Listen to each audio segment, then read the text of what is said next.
اکثر لوگوں کی یہ شکایت بھی میرے پاس آتی ہے، استنجا کر کے آئے، پیشاب کر کے باہر آئے، وضو کرنے کے لیے بیٹھے تو ایسا لگ رہا ہے کہ قطرہ ٹپک رہا ہے یا پیشاب کا قطرہ پھر سے نکل گیا۔ ایسے کئی لوگوں کو ہوتا ہے، پھر گئے وہ، پھر دھو کر کے آئے، پھر لگا کہ نہیں پیشاب کا قطرہ نکل رہا ہے۔ یہ اطمینان نہیں ہوتا کچھ لوگوں کو۔ حالانکہ استنجا کریں آپ، پورا اس میں استبرا ہے، یعنی کھانس کر کے ہو یا اٹھ کر کے بیٹھ کر کے پیر کو موڑ کے کسی بھی طرح سے آخری قطرہ نکال دیں، یہ ٹھیک ہے۔ لیکن اس کے بعد آپ وضو کرنے کے لیے آئے تب یہ وسوسہ آ رہا ہے، پیشاب کا قطرہ نکلا، پیشاب کا قطرہ نکلا۔ اب کیا حکم کیا ہے آپ کے لیے؟ پہلی مرتبہ ایسا کبھی ہوا ہے تو جاؤ دھل لو۔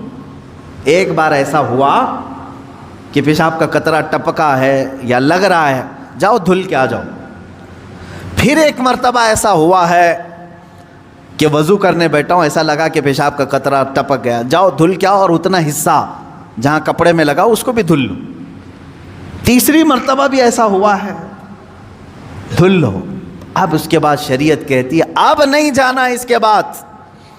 اب وضو کے لیے اگر بیٹھو گے، تمہیں لگ رہا ہے کہ پیشاب کے قطرے ٹپک رہے ہیں، ٹپکنے دو۔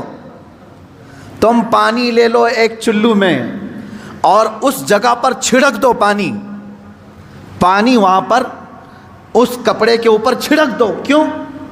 اس لیے کہ کہا گیا ہے کہ بعد میں اگر تمہیں وسوسہ بھی آنے لگے تو یوں سمجھ لو یہ پیشاب کا قطرہ نہیں بلکہ میرا چھڑکا ہوا پانی ہے، میرا چھڑکا ہوا پانی۔ اچھا ایسا کیوں کرایا گیا؟ شک تو ہو رہا ہے۔ سنیں فقہاء کرام نے فرمایا اے بندے، تجھے عبادت اللہ کی کرنی ہے۔ کس کی کرنی ہے؟ اللہ کو راضی کرنا ہے۔ اور یہ جو وسوسے آ رہے ہیں تجھے، یہ شیطان کے ہیں۔ اگر تو بار بار اٹھ کر کے دھونے کے لیے چلا جائے گا تو بات یہ ہوگی کہ تو شیطان کی پیروی کر رہا ہے اللہ کو چھوڑ کر کے۔ یہاں شریعت نے یہاں تک کہا کہ شیطان کی پیروی ہو جائے گی اگر کثرت سے تو کرنے لگ گیا۔ جب شیطان وسوسہ ڈالا اٹھ گئے، جب شیطان شک ڈالا پھر اٹھ گئے۔ بار بار اگر خیال آ رہا ہے تو اس پر عمل کرنا جائز نہیں۔ پانی چھڑک لو اور کہو میں شیطان کی پیروی نہیں کروں گا، میرے مولا کی عبادت کروں گا۔